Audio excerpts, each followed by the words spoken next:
L'Exode. Rien que le mot, ça évoque tellement de choses, n'est-ce pas? C'est bien sûr l'une des histoires fondatrices de notre tradition. Mais attention, ce n'est pas juste une vieille histoire qu'on se raconte. Loin de là, on va voir ensemble comment ce récit est peut-être plus pertinent que jamais pour comprendre qui nous sommes aujourd'hui et où nous allons. Alors, la vraie question, c'est pourquoi? Pourquoi est-ce qu'une histoire qui a plus de 3000 ans continue de nous définir à ce point? D'où vient cette force incroyable, cette résonance qui traverse les siècles sans prendre une ride? Eh bien, la réponse, et c'est vraiment la clé de tout, c'est que la sortie d'Égypte, elle n'est jamais vraiment terminée. Ce n'est pas un événement historique qu'on a coché sur un calendrier, non. C'est un processus de libération qui continue, qui se rejoue à chaque génération, pour le peuple tout entier, mais aussi à l'intérieur de chacun d'entre nous. D'accord. Alors, pour bien comprendre comment ça marche, il faut plonger un peu dans la mécanique de cette rédemption. En fait, tout repose sur une tension permanente entre deux grandes forces, deux concepts qui animent le monde. D'un côté, on a ce qu'on appelle la justice, le din. C'est le monde du calcul, du mérite. Tu donnes, tu reçois. C'est la loi de la cause et de la conséquence, le monde tel qu'il est, dans sa logique la plus stricte. Et de l'autre côté, il y a la grâce, le chesed. Et là, on change complètement de registre. C'est la compassion, l'amour inconditionnel, un cadeau qu'on reçoit sans forcément l'avoir mérité. C'est le monde tel qu'il pourrait être. Et c'est de l'étincelle entre ces deux pôles que jaillit la rédemption. On a un exemple parfait de ça dans l'histoire de l'Exode. La prophétie annonçait un exil de 400 ans.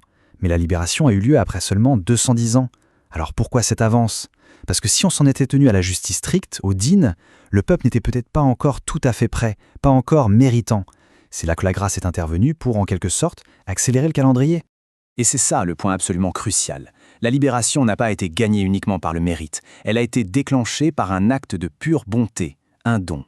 C'est la grâce qui a appuyé sur le bouton de démarrage avant même que toutes les conditions soient parfaitement réunies. C'est elle le vrai moteur de l'histoire. Mais attention, ce grand élan divin, cette grâce, elle avait besoin d'un partenaire sur le terrain. Il fallait un leader humain, quelqu'un dont le cœur pouvait vibrer à l'unisson avec cet appel d'en haut. Et ce leader, bien sûr, c'était Moïse. Ce que Moïse nous montre ici, c'est l'essence même du leadership. Il faut s'imaginer, il a grandi comme un prince, dans le luxe du palais. Il aurait pu fermer les yeux, rester dans sa bulle. Mais non, il a fait un choix. Il est sorti, il a regardé et surtout, il a ressenti la douleur de son peuple. Comme le dit Rachi, il a donné ses yeux et son cœur pour souffrir avec eux. Il n'a pas été un simple spectateur, il a fait de leur souffrance la sienne. En fait, son parcours, on peut le décomposer en 3 étapes qui sont un vrai modèle de leadership intemporel. D'abord, voir la douleur, ne pas détourner le regard, affronter la réalité. Ensuite, partager le fardeau, c'est l'empathie, s'impliquer émotionnellement. Et enfin, assumer la responsabilité, c'est-à-dire passer à l'action pour changer les choses. Voir, partager, agir. Ça marche pour tous les leaders, à toutes les époques. Maintenant, élargissons la perspective. On a vu le mécanisme et le leader. Voyons comment cette histoire de rédemption est devenue le carburant du grand rêve national pendant des milliers d'années, le pont qui relie l'exil au retour. Cette scène de la Haggadah, elle est juste extraordinaire. Rabbi Akiva et ses collègues ne sont pas en train de faire une simple étude historique. Il faut bien comprendre le contexte. Ils vivent sous l'occupation romaine. En parlant de l'Exode toute la nuit, ils ne regardent pas dans le passé. Ils cherchent un mode d'emploi pour leur propre libération, pour leur propre rédemption. Pour eux, l'Exode, c'est un manuel d'action. Et c'est ce fil qui ne s'est jamais rompu. Il relie directement la sortie d'Égypte aux pionniers qui ont reconstruit cette terre. Chaque vague de retour, chaque effort pour rétablir la souveraineté nationale en Eretz Israël, tout ça puise sa force et sa légitimité dans ce récit fondateur. La rédemption moderne que l'on vit est la continuation directe de cette première sortie. Bien, on a parlé de la dimension nationale, qui est immense. Mais maintenant, changeons d'échelle. Zoomons sur le personnel. Car si l'Exode est un processus qui continue, il se joue aussi à l'intérieur de nous, surtout au grand carrefour de la vie. Qu'est-ce que ça veut dire son Égypte personnel? C'est une bonne question. Ce sont nos prisons intérieures, tout simplement.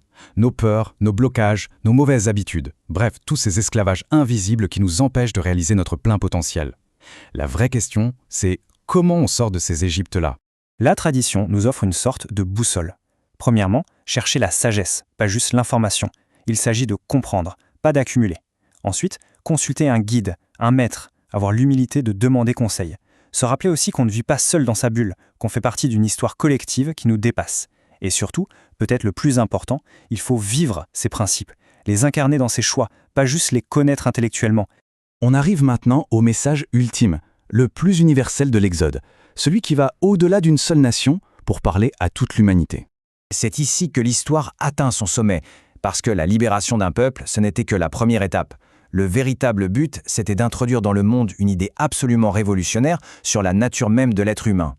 Voilà l'idée. On entend souvent que tous les hommes naissent égaux. Mais en réalité, on est tous très différents. L'apport radical de la Torah, c'est de dire que si nous ne sommes pas égaux en capacité ou en circonstances, nous naissons tous égaux en dignité, parce que chaque être humain est créé à l'image de Dieu. Il possède une valeur intrinsèque, une dignité absolue et inaliénable. Et ça nous laisse avec une question fondamentale. Si on a compris que notre propre libération n'est pas seulement le fruit de notre mérite, mais que c'est aussi un cadeau, un acte de chesed, alors quelle est notre responsabilité envers les autres? Reconnaître la grâce qu'on a reçue nous oblige. Ça nous oblige à reconnaître et à honorer cette même dignité, cette valeur sacrée chez chaque personne que l'on rencontre. C'est peut-être ça, au fond, la véritable et continuelle sortie d'Égypte.